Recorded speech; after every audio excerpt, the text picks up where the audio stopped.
تو ہم اگر اپنی اصطلاح میں کہیں، یہ بات غزالی نے ہمارے یہاں کانٹ سے کئی سو سال پہلے کہی ہے کہ عقل حقیقت کی طلب لے کر حرکت کرتی ہے، پرائم کاز اور لاسٹ فائنل ایفیکٹ تک کبھی نہیں پہنچ سکتی۔ آپ سمجھیں، پرائم کاز سمجھتے ہیں نا، جہاں سے سب چیزیں پیدا ہوں، اور لاسٹ ایفیکٹ وہی پرائم کاز ہے، تو جہاں سب چیزیں ختم ہو جائیں، تمام ہو جائیں۔ تو اب آپ خود سوچئے کہ عقل اپنی عارضی ورکنگ میں جب اتنی حساس ہے، اپنی عارضی ورکنگ میں اسے حواس کی ضرورت ہے، حواس کے بغیر عقل اندھی چڑیا ہے، تو اپنی مستقل حالتوں کے لیے بھی وہ کسی پر ڈیپینڈ کرتی ہوگی یا نہیں کرتی؟ ایکٹیو عقل کی ڈیپینڈنس حواس پر ہے، پیسیو ریزن یعنی لوکیل آف آئیڈیا انٹیلیکٹ جو ہے، اس کی ڈیپینڈنس وہی پر ہے۔ اب یہ بات کوئی ایسی نہیں ہے کہ جسے ہم کسی ہاکنز یا ڈاکنز یا جو بھی ہے ان کے سامنے شرما کر اور گھبرا کے کہیں، ٹھیک؟ تو یہ ہو گئی نا بات، یہ ہے عقل کا وہ۔ اب اس میں جو اس کا برزخ ہے، یعنی عقل کی سب سے بڑی آرزو کمال نہیں ہے، یقین ہے۔ یعنی عقل خود جانتی ہے کہ کامل علم ممکن نہیں ہے، کسی بھی ذریعے سے ممکن ہے، وحی سے بھی کامل علم ممکن نہیں ہے۔ اسی وجہ سے وحی میں غیبی حقائق متشابہات کہلاتے ہیں۔ متشابہات کا مطلب ہے کہ کامل اور ٹرو نالج ممکن نہیں ہے ان کی، کیونکہ وہ میرا جو اسلوب تعقل یا میری سمجھ کا جو اسلوب ہے اس میں سما ہی نہیں سکتے۔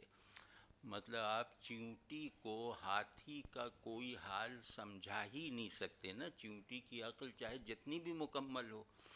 تو اسی وجہ سے آدمی کو بعض غیبی حقائق کی سمجھ نہیں آ سکتی، تو متشابہات اس لیے ہیں کہ انہیں ماننے کی ضرورت پوری ہو جائے، جاننے کی ضرورت باقی رہے۔ متشابہ جو قرآن میں ہیں ان کی فائنل ڈیفینیشن یہ ہے کہ ماننے کے لیے کافی ہیں، جاننے میں کمال نہیں فراہم کرتے وہ، ٹھیک ہے نا؟ تو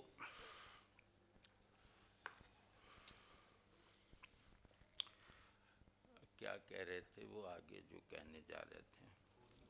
ہاں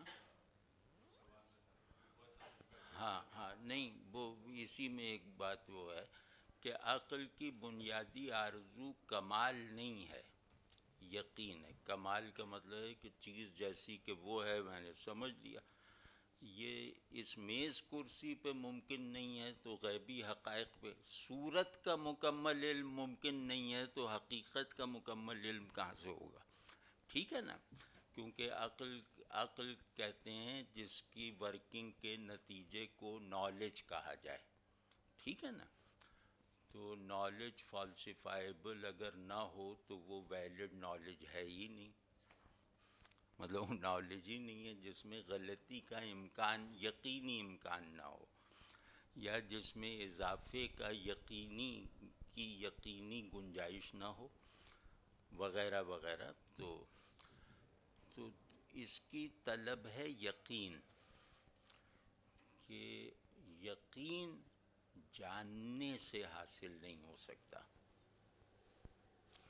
اگر عقل کو صرف جاننے کی قوت سمجھا جائے، عقل کو صرف سمجھنے کی طاقت سمجھا جائے، تو جاننے اور سمجھنے کا کوئی نتیجہ ایسا نہیں ہے جو مجھے حالت یقین میں لے جائے۔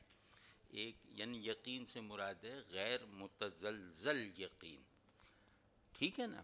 اور یقین کی تعریف یہ ہے کہ وہ تجربے سے حاصل ہوتا ہے، وہ مشاہدے سے حاصل ہوتا ہے۔ تو عقل میں کوئی ایسی فیکلٹی اپنے طور پہ موجود نہیں ہے جو اسے اس کا مطلوبہ یقین گارنٹی کر سکے، کیونکہ عقل کی عادت ہے اپنے آپ پر ہمیشہ شبہ کرنا. عقل کو سب سے کم یقین خود اپنے اوپر ہے. اگر یہ نہ ہو تو اس میں حرکت کا نظام جاری نہ رہے. ٹھیک ہے نا؟ تو اب اس کی یہ خواہش جو یقین کی ہے، یہ خواہش اس کے باہر سے پیدا ہوگی، اس کے اندر سے نہیں. تو اب کیا ہے کہ اب امپیریکل آرڈر میں بھی، امپیریکل آرڈر جو ہے سمجھتے ہیں نا، یہ جو دکھائی دے سنائی دے، تو امپیریکل آرڈر میں بھی عقل کو یقین، جیسے میری عقل کو یقین اس بات سے فراہم ہوا ہے کہ ہر امپیریکل آبجیکٹ اللہ کی نشانی ہے. اب میرا علم میز، کرسی، آسمان، ایٹم، ان سب کے بارے میں غلط ہی ہو، لیکن اپنی اساس میں صحیح ہے. یعنی میں ٹالمی کو مانتا ہوں کہ زمین حرکت نہیں کرتی یا زمین گول نہیں ہے، تو یہ کوئی اتنا بڑا بلنڈر نہیں ہے اگر میں یہ مانتا ہوں کہ زمین اللہ کی نشانی ہے.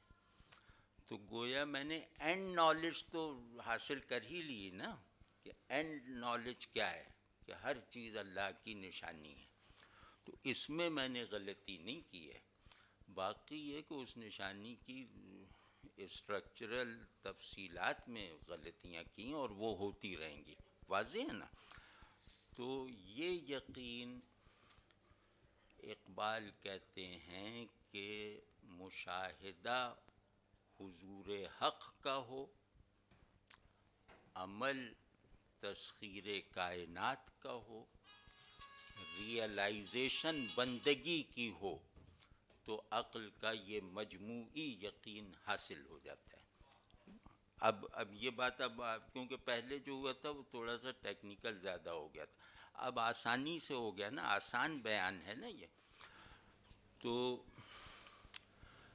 وہ جو ہے کیونکہ میں نے وہ ہود بھائی کا وہ لیکچر سنا نہیں ہے، خود اس کی شہرت سنی ہے، اور اس کے رد میں لکھے ہوئے 2 چیزیں پڑھی ہیں، مجھے بھیجی گئی تھیں، ایک ادریس آزاد صاحب کی اور ایک اور صاحب کی.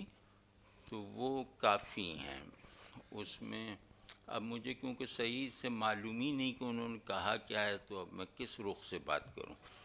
لیکن بہرحال یہ ان کا میدان نہیں تھا کہ انہوں نے کوئی بات کہی ہے تنقیدی، تو اس کا شاید انہیں حق نہیں تھا. تو آپ اجازت دیں تو میں جاوید صاحب کا اسٹوڈنٹ ہوتے ہوئے 1-2 باتیں، کیونکہ میں اس محفل میں جا نہیں سکا تھا اسلام آباد میں ہوتے ہوئے. جاوید صاحب ایک بڑی پیاری بات کرتے ہوتے ہیں کہ اس دور میں عقل مندی کو چالاکی نے ریپلیس کر دیا ہے. ہود بوائے صاحب نے سٹیفن ہاکنگ کی بریف ہسٹری آف ٹائم کو ایک ملا کی قبر کے عذاب سے میچ کر کے دکھایا. انا للہ و انا الیہ راجعون. دوسری بات جاوید صاحب نے ریسنٹلی اپنے ایک لیکچر میں کہی ہے، اور وہ بات بہت غور طلب ہے.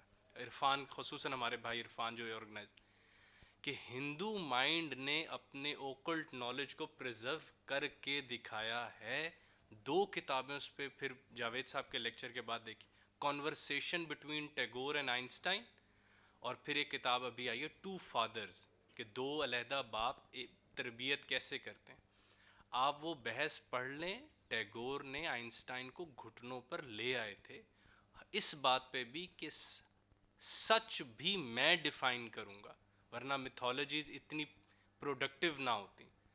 سائنس مر گئی مگر ہومر کی میتھولوجی زندہ ہے. یہ بہت بڑا ایویڈنس ہے کہ وی آر دا ڈیفائنر. اور تیسری بڑی بات کہ اقبال کا جاوید نامہ فارسی میں پڑھے بغیر سائنس کے اوپر ان کا رد دینے پہ میں مطلب اتنی غلطی تو میں نیوٹن پہ نہ کروں کہ میں انہیں مکمل پڑھے بغیر، جس نیت سے آپ ہاکنگ کو پڑھتے ہیں، پڑھے بغیر آپ ایک دم اٹھیں اور ان پہ تنقید شروع کر دیں. تو ہمارے پاس 1-2 سوال کی صرف گنجائش ہے. حضور یہ جو بات جدیدیت کی آپ نے بات کی، اس سے تو سر دست میرا خیال ہے ہم اردو زبان بولنے والوں کو تو خوف زدہ ہونے کی اس لیے ضروری نہیں ہے کہ اس کے حامی جو لوگ ہیں ان کی تحریریں جو ہیں وہ خود بخود عدم ابلاغ کی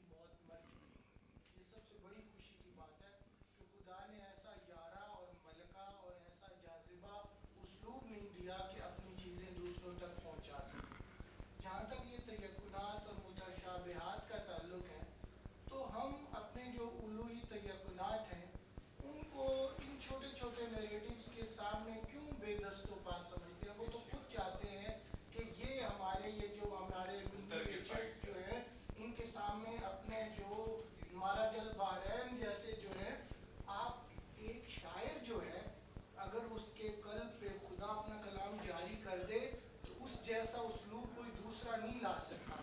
تو کلام خدا کے سامنے کون متبادل حال تک لا سکے؟ تو اتنی زیادہ خوفزدہ ہونے کی ضرورت نہیں ہے. صرف فنڈنگ بڑھی ہے، بندے بڑھے ہیں، اسپوکس مین بڑھے ہیں، فیسٹیولز بڑھے ہیں، اسپانسرز بڑھے ہیں، تو ہمارے مدارس کو گالیاں دے کے خوش ہو لیتے ہیں. اور عجیب و غریب بات ہے کہ پوری دنیا میں مسلمان مر رہا ہے، دہشت گرد بھی مسلمان ہے. عجیب و غریب نیریٹو کی یہ چھاؤں کے نیچے بٹھایا ہوا ہے ہم دنیا والوں کو. بہت صحیح، عجیب و غریب ہی یہ مسئلہ. بہت صحیح، بہت اچھا کام. اصل میں بھائی مشکل یہ ہو گئی ہے کہ پوسٹ ماڈرنزم صرف تحریر تک محدود نہیں رہ گیا. اب جس کو کہتے ہیں پوسٹ ماڈرن کنڈیشن وہ بنا دی گئی ہے. تو ہم بھی اب خطرے میں تو ہیں کہ فیمنزم ہمارے یہاں بھی پھیل رہا ہے، ریلیٹیوزم ہمارے یہاں بھی پھیل رہا ہے، ایک نان کمیٹڈ انڈیویجولزم ہمارے یہاں بھی پھیل رہا ہے. آزادی کے تصورات، پوسٹ ماڈرن تصورات اب ہمارے گاؤں دیہات میں بھی پھیل رہے ہیں. تو ایک پوسٹ ماڈرنزم ہے جو کتابوں میں ہے، ایک پوسٹ ماڈرنزم ہے جو ہوا میں ہے، وائرس کی شکل رکھتا ہے. تو وہ بہرحال افیکٹ کر رہا ہے، اور ہم لوگوں پہ وہ چیزیں زیادہ افیکٹ کرتی ہیں جو ہماری سمجھ میں نہیں آئی ہوئی ہوتی. تو وہ بس ہو رہا ہے. اگلا سوال.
نہیں،